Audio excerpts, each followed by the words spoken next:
Hi,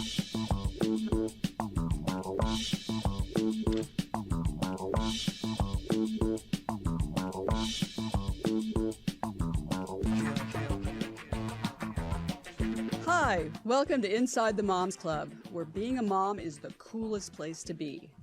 Here in the Moms Club, we believe that what embarrasses you now will make a great story later. And let's face it, if you don't laugh sometimes, you're going to cry. Join us in having a good laugh together. I'm Monica Samuels. You are now inside the Moms Club, your private destination for all things mom. Hi, this is Monica Samuels, host of Inside the Moms Club with my co-host, Julie Orchid. We hope you enjoy this replay of a show we did earlier with Amazing Race winner, Kim Holderness. Congratulations, Kim and Penn, and we hope you enjoy this episode of Inside the Moms Club on the UB & Go network. I'm thrilled on so many levels about our guest today. We are huge fans of our guests. Yeah, I just love them.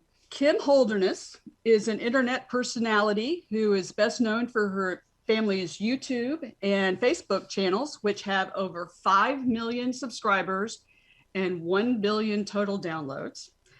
And she and her husband Penn create family-centered parody skits and vlogs. And their most recent endeavor, which falls right into what we've been talking about, is a book that they have just put out about interpersonal relationships, improving your relationship in your marriage, called Everybody Fights. Well, yes, Everybody Fights. I count it up. So why not get better at it? Yes, and Leslie she has read it thoroughly. I've read it thoroughly. So she's ready for the exam that comes afterwards. So Welcome, Kim. Thank you so much for joining us today on the Moms Club. Well, thank you so much for having me here on the Moms Club. And Leslie, I absolutely, I travel with quizzes, so I will give you one right after this interview. Yeah. Well, I just, you got to watch me because I could actually do a spoiler because I just read it all so thoroughly. But I think like an overview that I think is really cool. A couple of things that's so cool about this book is the fact that you start every chapter with a fight that you've had. And then you and Penn dissect the fight in admitting how each one of you responded to it. And then you have this great third party who, kind of puts it more in like a true like analytical perspective. And I just think like everyone, the first one is about the bra. Like there's not one person who I said, like, she says, I already took my bra off. And like every woman I know is like, oh God, yeah, when you take the bra off, we're done. Everybody's done. So was it hard to kind of come to those and bring them to the table? No, it wasn't. I mean, the hard part was like narrowing down. We knew we wanted to do 10 fights and we knew we wanted to tackle topics like and we worked with our marriage counselor, the most common ones, which are, it's always like money, sex, and power, right? That's what everybody fights about the most. So these fights are all a variation of that. The trouble was like narrowing down which ones, because there were so many. I mean, a lot of them are silly. They sound so silly. Like he wanted to go out to dinner. We were going through some stuff. He wanted to go out to dinner, but I had already taken my bra off.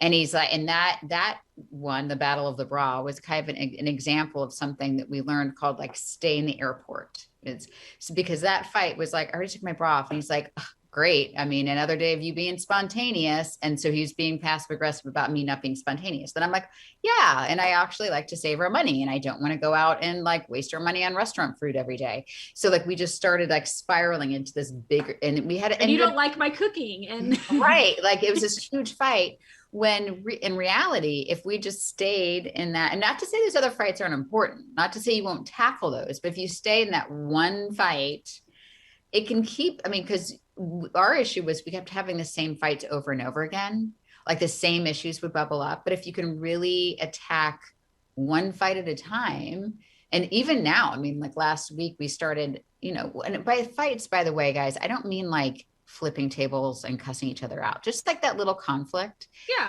We started started having like a little conflict. Things were getting a little tense. And then I brought up something else and he's like, whoa, stay in the airport. I'm like, oh, you're totally right. Like that's a tomorrow issue. Like we'll deal with it tomorrow. I'm going to make a note on that one and I'll tackle that one tomorry, but we'll solve this issue first. Yeah. Yes. But I think it's cool because you guys do it so respectfully, and I think it's I mean, I was going to read just one thing out of here that I thought was so cool, that when you talk about the 1 + 1 is 1, and you say, I will witness your story, like that makes me almost cry, because that's really what marriage and relationships are about, is that you will end up through your life have that one person that witnesses your story and can tell it. And I just think that was such a, like, just a really cool perspective, is that, and I think that's how you look at it. That is the biggest thing we learned from just this journey and going through counseling, everything, is that, yeah, of course we learned how to communicate, we learned how to talk, but really we learned how to listen. And just, he is my number one hype man. He is my personal PR agent. He is the person that like sees me for me.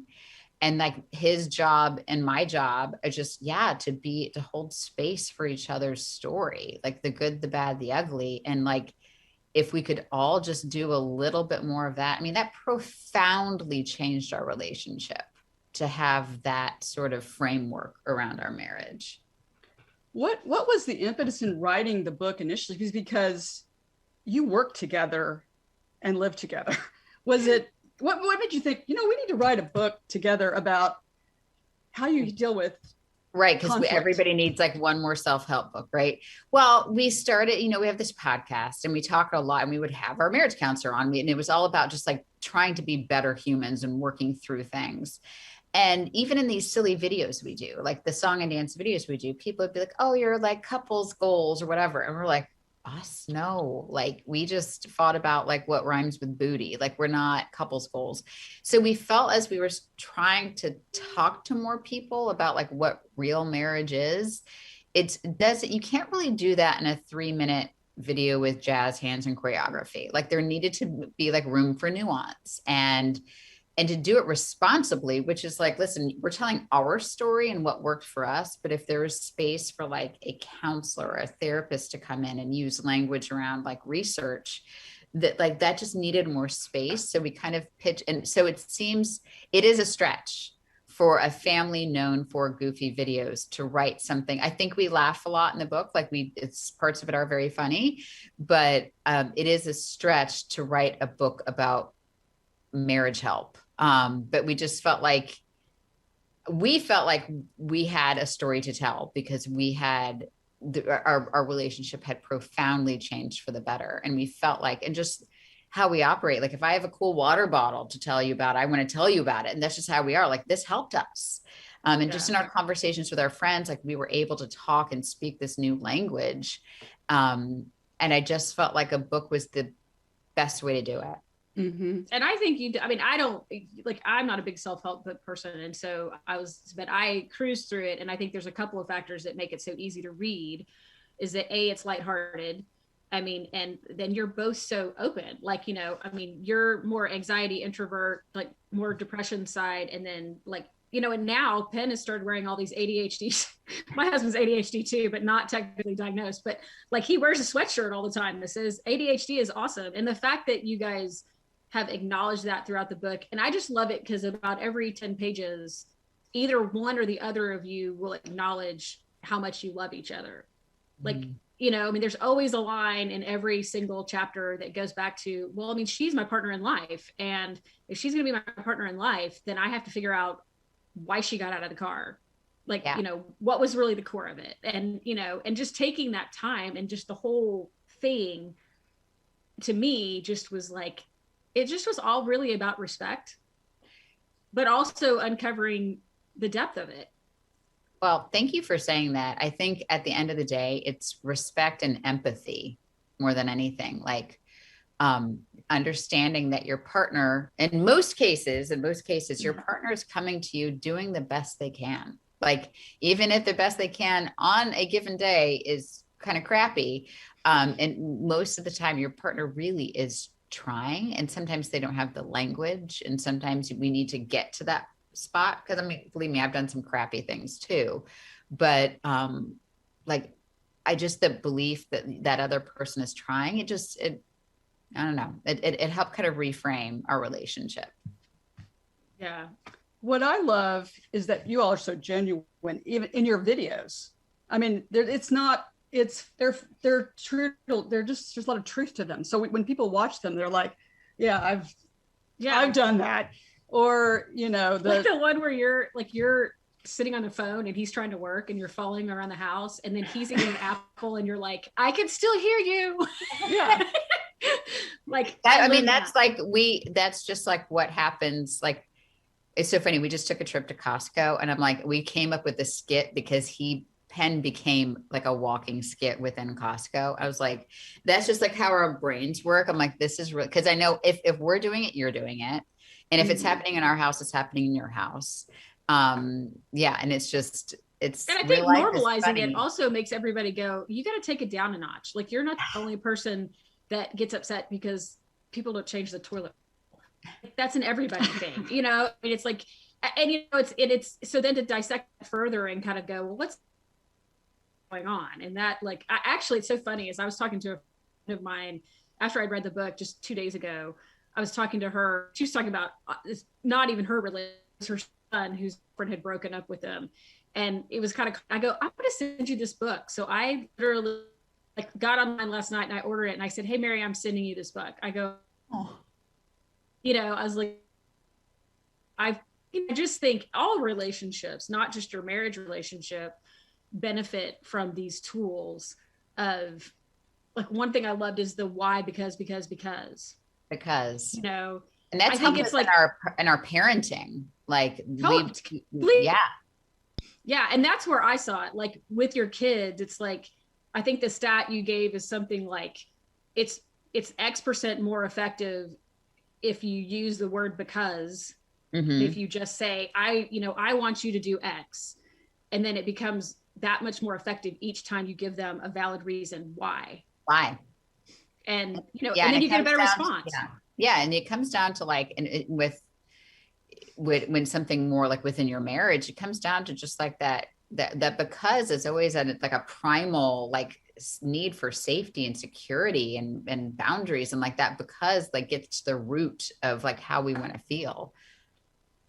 Yeah. I mean, I just, like I said, I could go on, like we could talk for 2 hours about that. I could go page to page with you and Penn and be like, chapter by chapter. Penn and my husband would sit there and make up songs all day long too, because my husband already does that. Like not to y'all's level at all, but he's done that since we were married. What I thought was interesting is you come up with the ideas and he comes up with like he can create a song out of your ideas, because when you're watching him, you're like, who came up with this? This is really clever. Typically it's me and he gets, I don't care that like, but I don't sing and I don't know how to, like, we did a song about like this Generation X thing. Cause I was like, they're talking about boomers and then like the millennials and then everybody's talking about Gen Z. I'm like, nobody's like giving Gen X any credit. And I said, we need like an anthem. We need a song. And so I put a Google Doc of like all the things that like Gen X is really good at.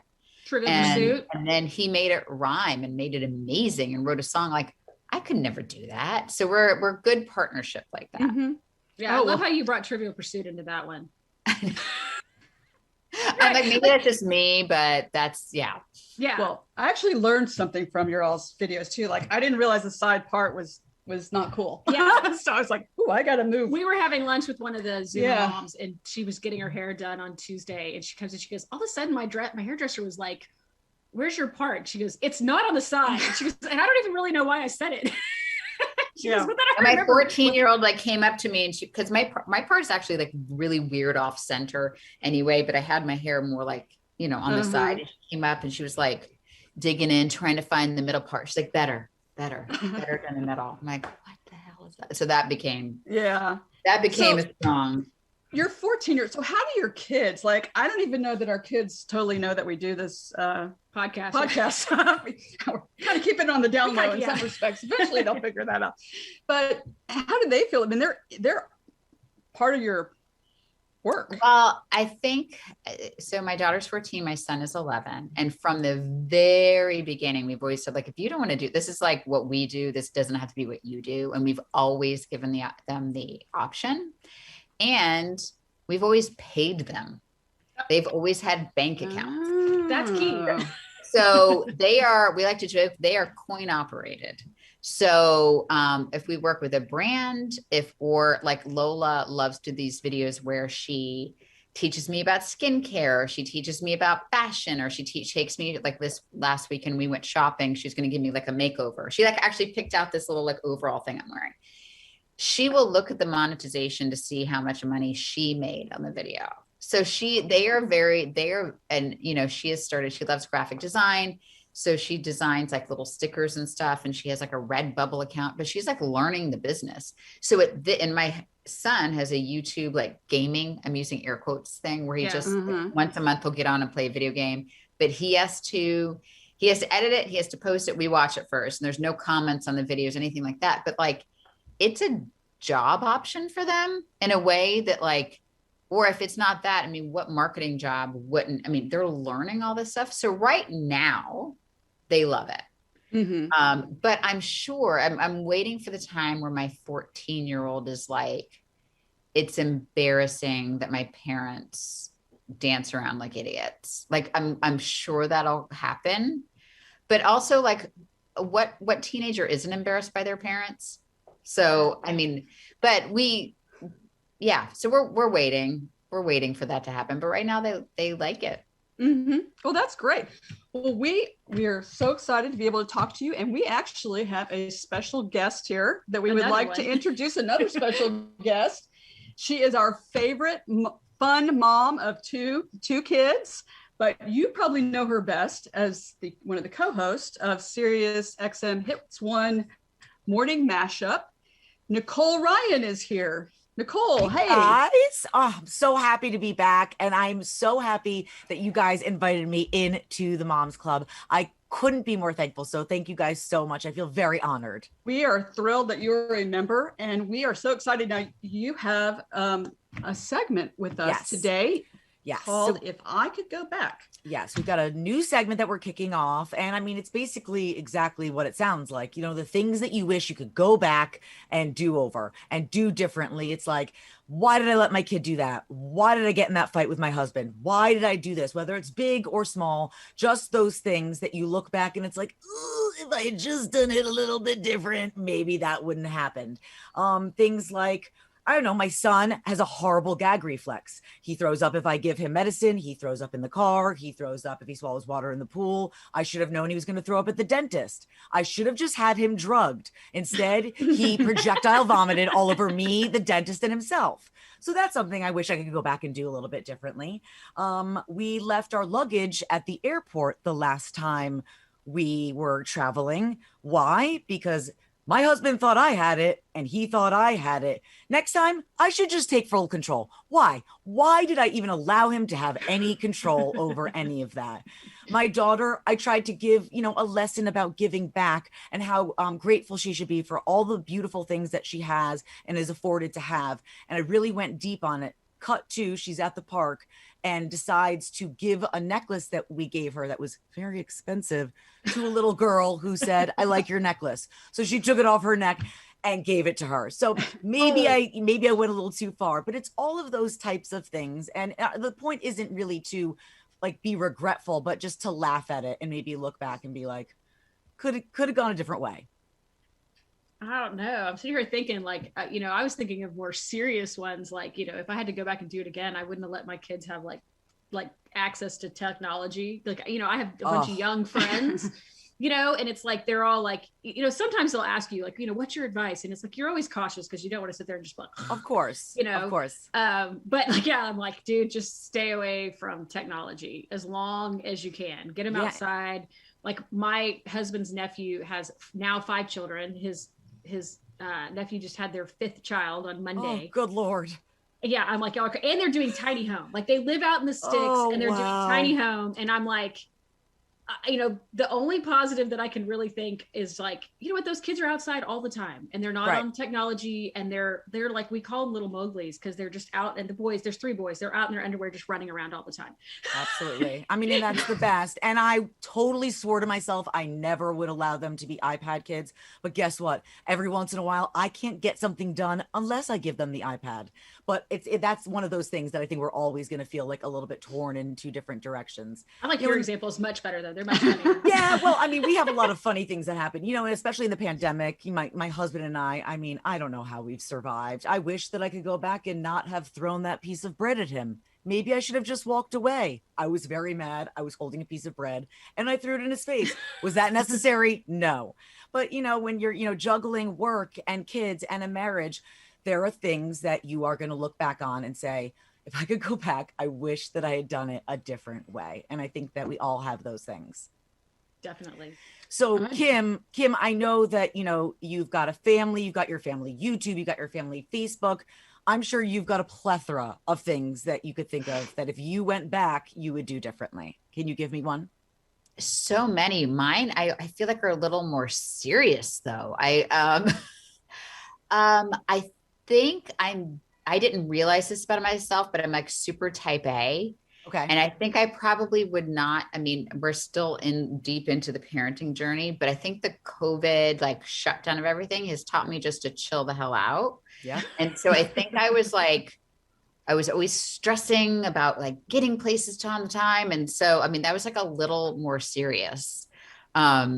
But yeah, and even just down to the YouTube stuff, we put out that Christmas Jammies video in 2013. We had no idea that YouTube was a job. We didn't know you're supposed to get subscribers. We didn't know you were supposed to do more videos. It took us 2 years before we were doing them with regularity. If we had known, Right. I regret, we should have had another video out 2 days later. We Right. should have kept Right. going then. So we didn't publish, we didn't have a Facebook page for several years. So just silly business stuff like that. Of course. We didn't know what we were doing. Yeah. And again, whether it's big or small, funny or serious, I just feel like it feels good to say it out loud. Absolutely. And then just let it be out in the universe and we move on, because I'm the kind of person who can hold on to those things. So to look back and say, I wish I had done this, I could have done it differently, maybe I'll do it differently in the future, sort of feels cathartic, and you just kind of get it out there. Well, I did everything perfectly. So I figured. I figured. So quiet. Monica. No. She's the model. Thank you, Nicole. Of for course. joining us today. That's so much fun. And we will certainly look for you every morning on Hits One. I always love the morning Yeah. mashup. Yay. And Yay. Until next time, ladies, I look forward to doing If I Could Go Back again next time. Sounds great. Thank you. Terrific. Well, we have our mommy Zoomers coming in to join us today to meet Kim. They're very excited because, like Leslie, they did not dog-ear their book, but they did read it all. You're criticizing me for my dog earring. I love it. I love it. Maybe I'm a little type A like Kim. I guarantee you that she's not going to find a fan like you, Leslie. that's read that book like that. There you go. She hopes she does. I know, it's great. I know. I'm giving it to other people. I love it. I'm buying it for people. I I'm love saying here, it's just, it's, what do you buy your friends at this age that they need, right? So you're sort of if I'm going to spend $20 on a book, you're like, hey, no criticism against your marriage. You don't want to define that with your friends. I'm not criticizing, but it's a great book. What? I'm surprised. I bet you anything that my kids give me that for Christmas. They won't even know that this happened, but yeah, that's probably my husband and I. That will be our joint Christmas present. Well, who do we have out there on Zoomer Moms? We have Julie Orchid is here with us today. Julie, hey Julie. Hey. Julie is the mom of two daughters, and she's a nurse by profession. And welcome, Julie. Thank you.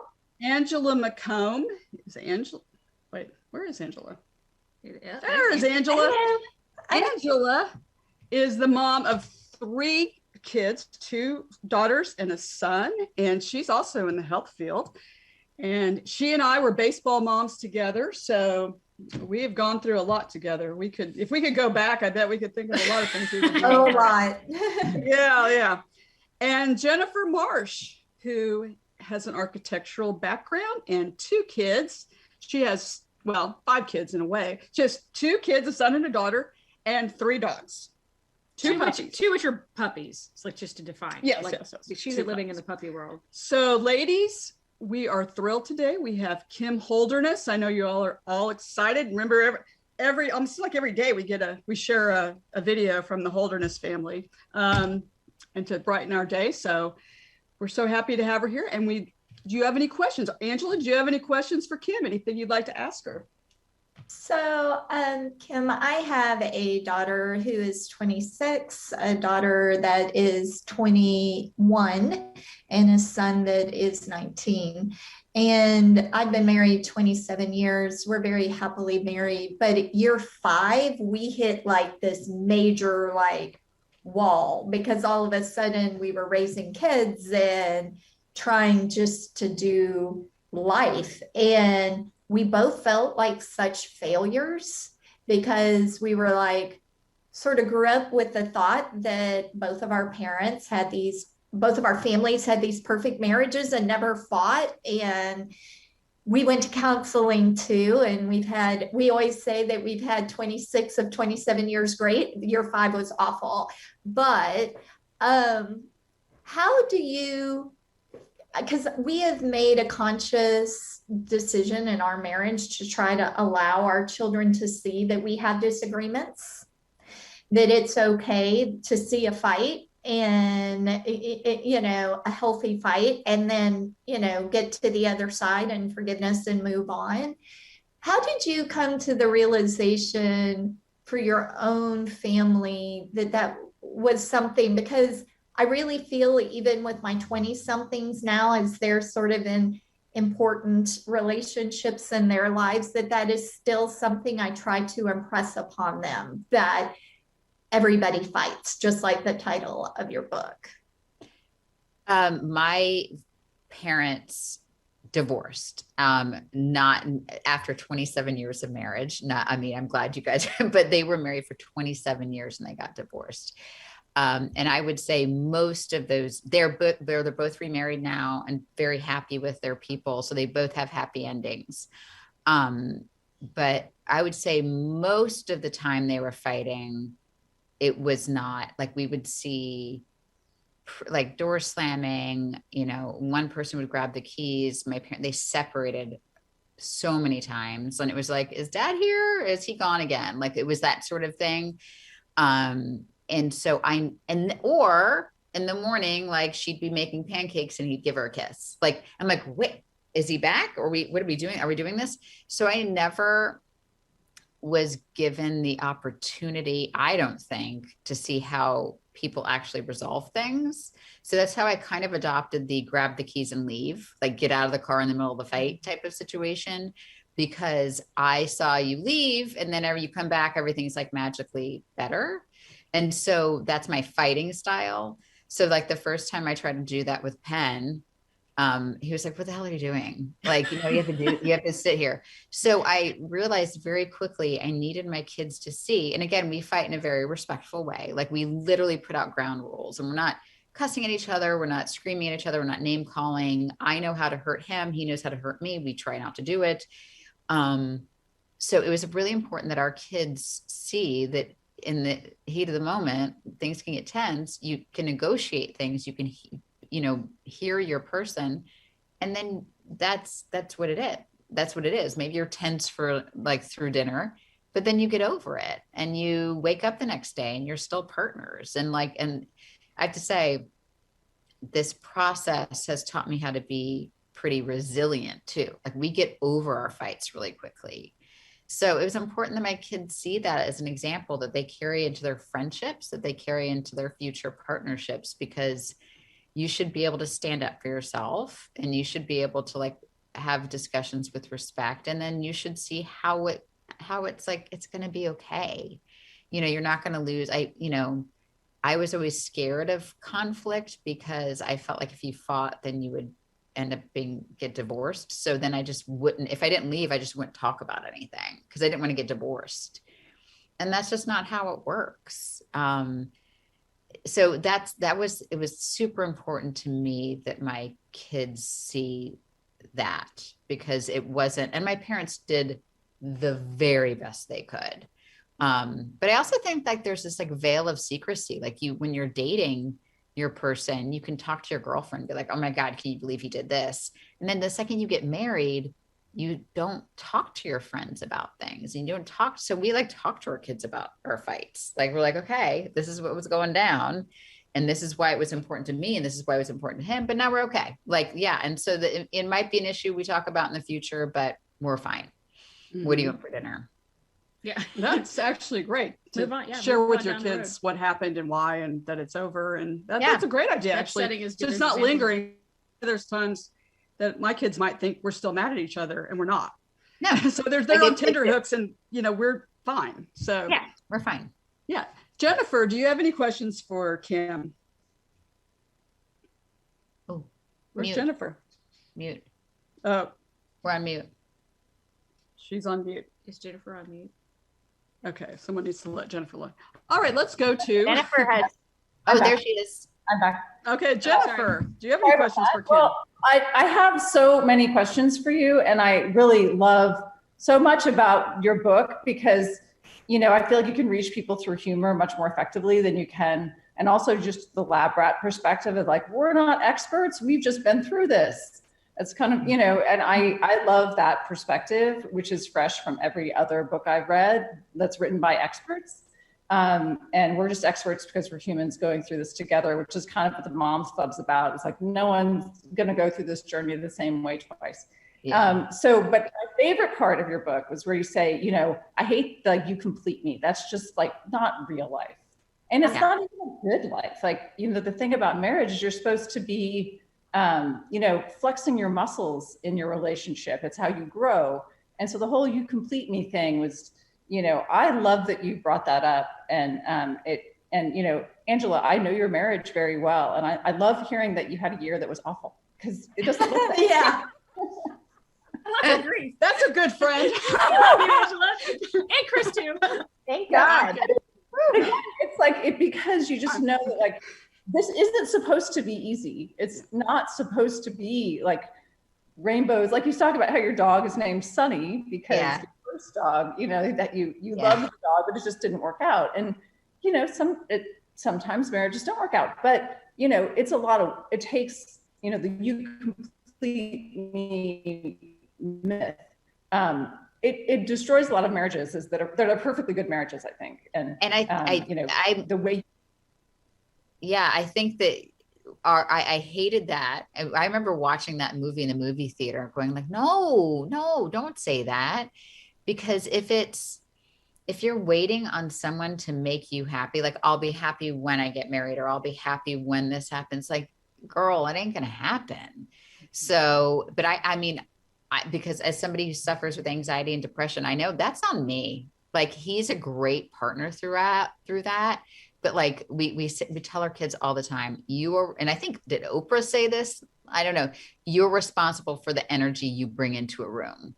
And I think that was Oprah or Brene Brown, one of those people. But I'm like, you have to bring it. You're responsible for it. So, yeah. Julie, any questions for Kim? Listen, Kim. Julie. I'm sitting here with my arms crossed because I'm pit sweating, let's be honest, because I am one of the people of the Moms Club that is currently going through a divorce. I'm sorry. So, thank you.